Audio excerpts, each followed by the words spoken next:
साथियों नमस्कार, गोरखपुर समाचार में आपका स्वागत है। गोरखपुर में गोरखपुर रंग महोत्सव 2023 का आगाज़ दिनांक 1 नवंबर से 5 नवंबर यानी पंचदिवसीय कार्यक्रम का आगाज़ बाबा योगी गंभीरनाथ प्रेक्षागृह में होने जा रहा है। और इस कार्यक्रम को संचालित करने के लिए जो पूरी टीम है वह कमर कस के तैयार है कि गोरखपुर महानगर वासियों को एक स्वच्छ माहौल में स्वच्छ ढंग से कार्यक्रम करने का और अच्छा कार्यक्रम देने का प्रयास होगा। सर, कार्यक्रम तो मैंने शॉर्टकट बता दिया, पूरे कार्यक्रम का क्या रूपरेखा तैयार है, इसके विषय में गोरखपुर समाचार के माध्यम से कुछ बताने का कष्ट करें। देखिए, भारतीय नाट्य अकादमी लखनऊ और उत्तर मध्य क्षेत्र सांस्कृतिक केंद्र के सहयोग से गोरखपुर की लोकप्रिय और सक्रिय नाट्य संस्था अभियान थिएटर ग्रुप के द्वारा पहली बार नेशनल थिएटर फेस्टिवल गोरखपुर रंग महोत्सव का आयोजन किया जा रहा है, जो 5 दिनों तक चलेगा बाबा गंभीरनाथ ऑडिटोरियम।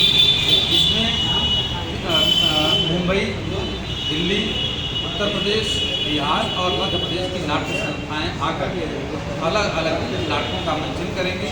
इस दौरान नाट्य विमर्श भी आयोजित किया जाएगा, जिसमें प्रसिद्ध अभिनेता पीयूष मिश्र जी, डायरेक्टर संजय उपाध्याय जी, अभिनेत्री हिमानी शिवपुरी जी और राजेंद्र गुप्त जी का भी आगमन हो रहा है। इसके अलावा परिचर्चा में योगेश शुक्ल भी शामिल हैं। तो हमारा उद्देश्य है कि गोरखपुर में रंगमंच का एक बेहतर माहौल बने, क्योंकि 2023 में कई सारे लड़कों का सिलेक्शन भारतीय नाट्य अकादमी में, नेशनल स्कूल ऑफ ड्रामा में, FTII पुणे में हुआ है। तो अभी वर्तमान में अगर देखा जाए तो पूरे देश में रंगमंच और फिल्मों के क्षेत्र में गोरखपुर का वर्चस्व बढ़ा है। तो हमें ऐसा लगा कि गोरखपुर में प्रतिभाओं की कमी नहीं है, यहाँ पर बहुत टैलेंट है, उन्हें आवश्यकता है एक उचित मार्गदर्शन की। तो इन्हीं सब चीज़ों को ध्यान में रख करके यहाँ पर हम लोगों ने 5 दिनों का गोरखपुर रंग महोत्सव का आयोजन किया है। और इससे हमारे शहर में रंगमंच का एक माहौल बनेगा, और शहर ही नहीं बल्कि पूरे पूर्वांचल में रंगमंच का बेहतर माहौल बनेगा। और जब रंगमंच का बेहतर माहौल बनेगा तो लोगों के अंदर एक मानवीय दृष्टिकोण पैदा होगा। इसमें लोकल कलाकार गोरखपुर पे भी शामिल होंगे या हिस्सा लेंगे? इसमें स्थानीय स्तर पर जो कलाकार हैं उनको प्रशिक्षण प्रदान किया जाएगा। जो बाहर से बड़े डायरेक्टर आ रहे हैं नेशनल स्कूल ऑफ ड्रामा या FTII के, उनके द्वारा यहाँ के कई सारे विद्यालयों के बच्चों को बुलाया गया है।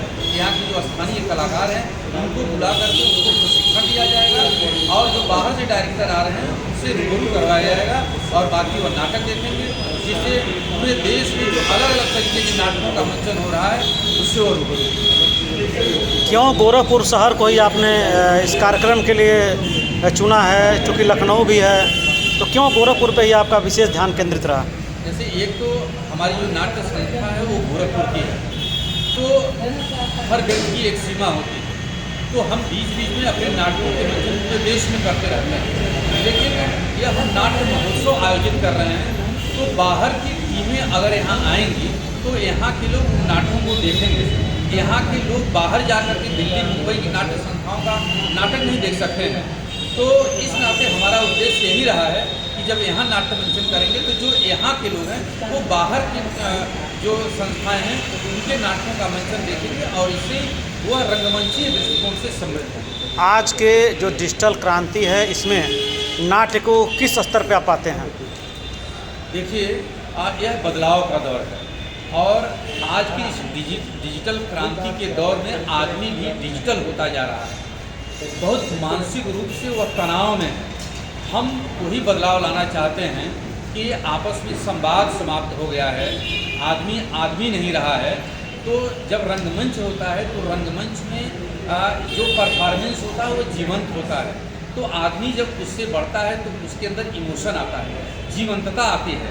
तो निश्चित रूप से डिजिटल हमारे ऊपर हावी होता जा रहा है, लेकिन हमें प्रयास करना है, हम कुछ लोगों को यह प्रयास करना है कि कैसे उस डिजिटल दौर में भी मानवीय संवेदनाओं को बचाने का काम करें और लोगों के अंदर संवेदनाओं से जोड़ने का काम करें। और यही एक तरीका है कि हम डिजिटल से हट भी नहीं सकते हैं, लेकिन डिजिटल दौर में भी कैसे हम मानवीय गुणों को एक संवेदना के धरातल पर ला करके उनसे लोगों को जोड़ने का काम करें, ये प्रयास करें। क्या शुभ नाम आपका? श्री नारायण पांडे।